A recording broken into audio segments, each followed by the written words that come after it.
Today guys, we're talking about a brand in MAXFLI that you don't normally think of when it comes to golf ball. It's not one that you see often on the tee box, it's not one often that you find, but we've got a few out here from Dick's Sporting Goods out here in America, and we're putting them to the test. They've ranked so high on the MyGolfSpy rankings of golf balls, they seem to be doing really well with thorough testing. We're going to put that to test today. We're going to put it to the test on a nearest the pin. We're going to get some numbers with the driver on the Golf Zone Wave, and then we're going to test it around the green. Is it going to be a golf ball that you're going to put in your bag?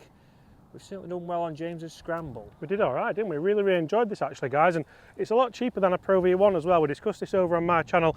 If you are going to spend money on golf balls, make sure that A, you get the trajectory you want, you get the ball speed you want, you get the feel you want, but also make sure you get the value that you want, Chris. Yep, so we know $39.99, so again, around about £30, £35, so a lot cheaper than a Pro V1, both here in the US and back in the UK. But a three-piece construction, a urethane cover. We did see on James's channel it did mark up a little bit easier with a wedge. Very easily. And that's something that you've got to take into account. But ball flight we could get correct, so let's see if we can get this on the green. Let's have it nearest the pin. 280 into the wind, it's going to take all of it, I think. It is. All of this and maybe a bit more. But then we'll get some numbers and see how far we can get this golf ball to go. Oh, that is at it. That is so good. Just cut a little bit more.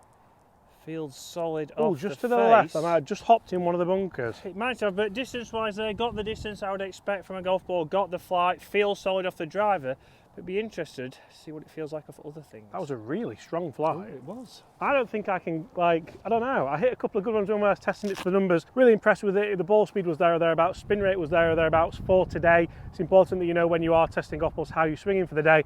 I've tested a couple of drivers today as well, and my spin rate was quite high anyway. That might be because of where I'm hitting it on the face.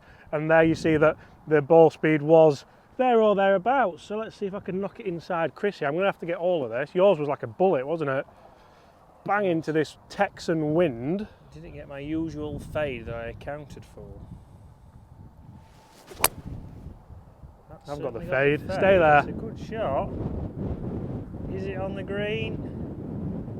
Right hand side, be interesting nearest the pin.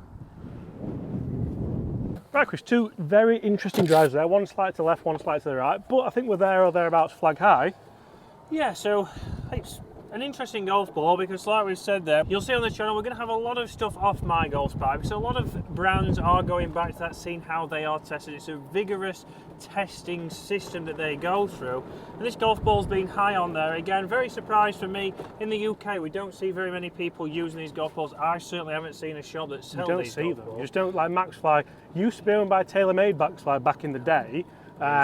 Yeah, but not anymore, so they're their own entity now, I do believe. Yeah, so they're making a bit of a comeback, especially over here in the States. They are saying that out of 8,000 people, nearly 10% of them use MAXFLI, which I would say is very, very high compared to the UK. But let's see where we're finished. You're not that far away, you're just in the bunker. I'm way short.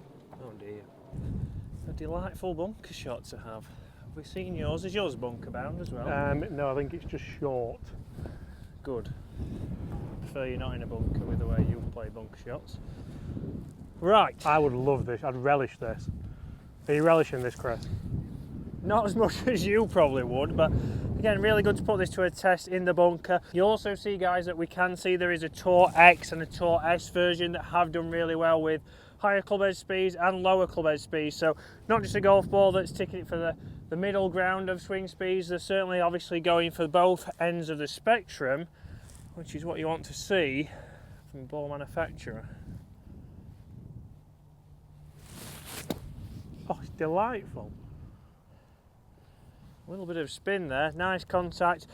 Interesting, we saw on James's channel when we tried it around the edge of the green, which we will do shortly, it sounded a little bit loud. Again, out of a bunker there, it felt nice and soft. Yes, you are hitting sand mainly, but stopped pretty quick, and that's what you expect from a three-piece urethane ball.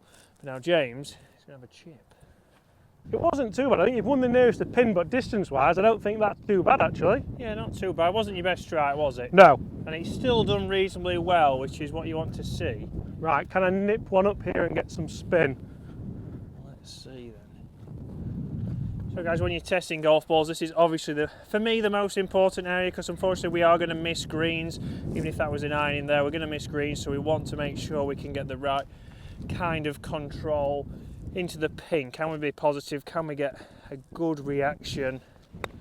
And can we control our distance? You can see there with James, fantastic distance control. Had a little bit of a spin, which is what we want to see from a golf ball. Quite happy with that.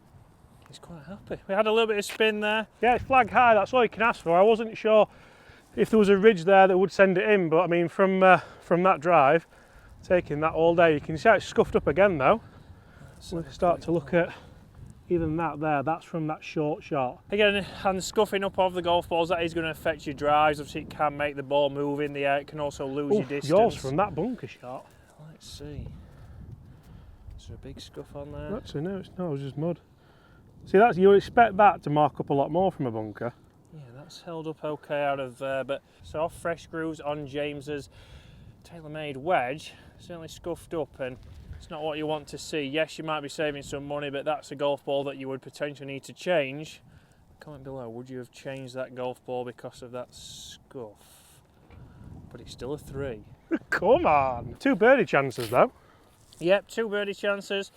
And again, we've got the flights we want off there. We've had the short game control, which is where I'm so impressed with this golf ball. More surprised than anything, but again, alignment aid on here, guys, is one thing that I would say they can certainly work on for me. See, it's poor off a little bit. It's not big enough for you to get feedback. They've done the hard work in getting a urethane cover and something that can compete. It's that little thing of markings. Feeble attempt that at marking. Yeah, it can certainly help you out. Can I follow James in? Oh, he's left it right. It stayed right. I thought it had more movement. Right, guys, let's get the Golf Zone wave out. Let's test it for numbers on the next tee. Can we get near our numbers? Can we get the right spin? Can we get the right ball speed? And how does it perform against a Pro V1?